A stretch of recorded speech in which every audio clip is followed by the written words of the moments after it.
Alright, so in today's video, I've decided let's do an Asian national team power ranking. It's kind of something I've wanted to do on the channel for a while and kind of do them periodically so we can always compare after a couple months where each team stands, in my opinion, because of course FIFA do their world rankings, but those are very controversial and for the most part, people don't always agree with them. So I felt it'd be fun on the channel to do my own power rankings, and you guys got to let me know your thoughts on them in the comments down below, and then just do them periodically. We can always compare each time we do one from the previous one, and just a whole new video concept on the channel. So if you're a big fan of Asian football, but more specifically the Iranian national team, this is the channel that you need to be at, so make sure to subscribe. We'll just be doing a ranking from 10 to 1, which as well includes one honorable mention that just didn't make the cut to make the top 10. So now let's get started with that honorable mention. And the national team I'm gonna go with is Indonesia. They just missed out on my top 10, but my goodness, Indonesia just keep turning heads in the Asian football world and arguably in the world of football. The project they are building is insane, bringing in those dual nationals, bringing in an actual football culture to the national team, and just how they're playing, it's been sensational. They've had a couple of pretty good performances, but not enough of them that they've been doing it for multiple years like the other nations we're about to mention in the top 10. So if they keep up this consistency, they'll easily break into my top 10 next time we do this video. So for now, they're going to be in my honorable mentions. Moving on to number 10, it's going to be Qatar. I know it's absolutely crazy to have the defending two-time Asian Cup champions at number 10. But as I've mentioned in previous videos, Qatar and Asian Cups are like prime Brazil. And then in Asian qualifying or even at the World Cups, they're absolutely dog shit. At this very moment in time, Qatar have been terrible in Asian qualifying. And as this is a current power ranking of the Asian national teams, you really just can't put them any higher than the 10th position. Moving on to number 9, it is Saudi Arabia. If we were doing this video maybe a year or maybe even 2 years ago, Saudi Arabia was probably close to the top 5, but they have definitely dropped down the pecking order. After losing Hervé Renard, you could argue that win they had against Argentina, which was absolutely peak for Saudi Arabia in Asian football, was a curse in disguise because they've never been the same national team since then. It's just been a downward spiral. After they let go of Renard, they brought in Mancini. You thought, okay, this is a positive coaching change, but he didn't seem like he was buying into this national team, trying to develop them. It went very sour, and now they're struggling in qualifying, and now they brought back Renard, but he doesn't quite have the same magic as before, and it's just kind of a mess. They're not as down bad as Qatar, but I wouldn't say they're that much better. And now moving on to number 8, we're going with the UAE. The UAE has been a pretty solid national team in qualifying. They're always in the final rounds of qualification. They always do pretty decently well in Asian Cups. They definitely disappointed me at the last Asian Cup because I put them as one of my underdogs in the tournament. They didn't do that well, so I'm still a little bit bitter about it. They're definitely above Qatar and Saudi Arabia. I mean, they're in the exact same group as Qatar, and they've beaten them, I believe, twice already. So there's no way that Qatar could be above UAE when UAE has already beaten them twice very recently and are above them in Asian World Cup qualification. The real question is, can UAE jump up a few spots in the future and actually make it push to be one of the top dogs in Asian football? That's the question I kind of always ask myself. Will it ever happen? Can they actually do it? So that is definitely something to think about when it comes to the UAE national team.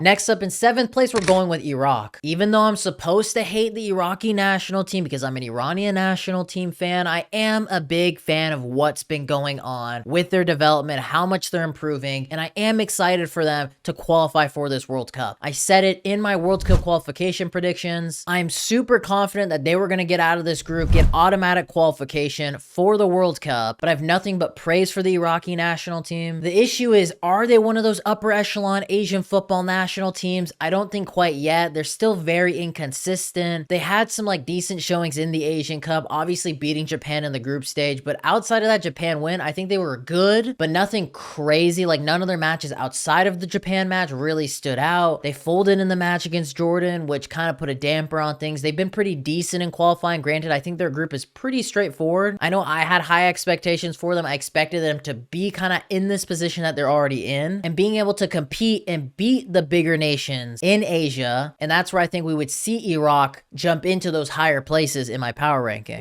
Next up at number 6, we have Australia. This one might be a little bit controversial because most people think of Australia as one of the top dogs in Asia, but I really do do think things are very much slipping for Australia. They have struggled quite a bit in qualifying. Don't get me wrong, I think they're always solid in World Cups, and I think that's always going to be their bread and butter. And that's why I've kept them in more of a higher position because of that. But in qualifying, they have just been so like inconsistent. They look like a shell of themselves. But I will say, on the other hand, Australia usually does struggle a little bit in qualifying. They're not necessarily runaway, top of the group, blow out every single opponent, but they are struggling quite a bit in this qualification campaign. Do I think they'll still qualify for the World Cup? Yes, I still think they'll do it. They're probably going to be doing it the hardest way possible, but they will qualify. But as I said, they're not that consistent when it comes to Asian competitions. Since winning the Asian Cup back in, I believe, 2015, where they hosted it, they haven't necessarily been good in Asian Cups, been good in qualification. They've just always done enough to get to the knockout rounds to qualify for the World Cups. And as I said, they're always solid in the World Cups and they're always good representatives for Asia. But I kind of want to see more consistency, like I've already mentioned for a few of the other national teams we've already talked about in this ranking. Now, coming in at number 5, and this is going to be probably the biggest surprise pick of them all, I'm going with Jordan. The new boys on the block. Jordan, who just recently made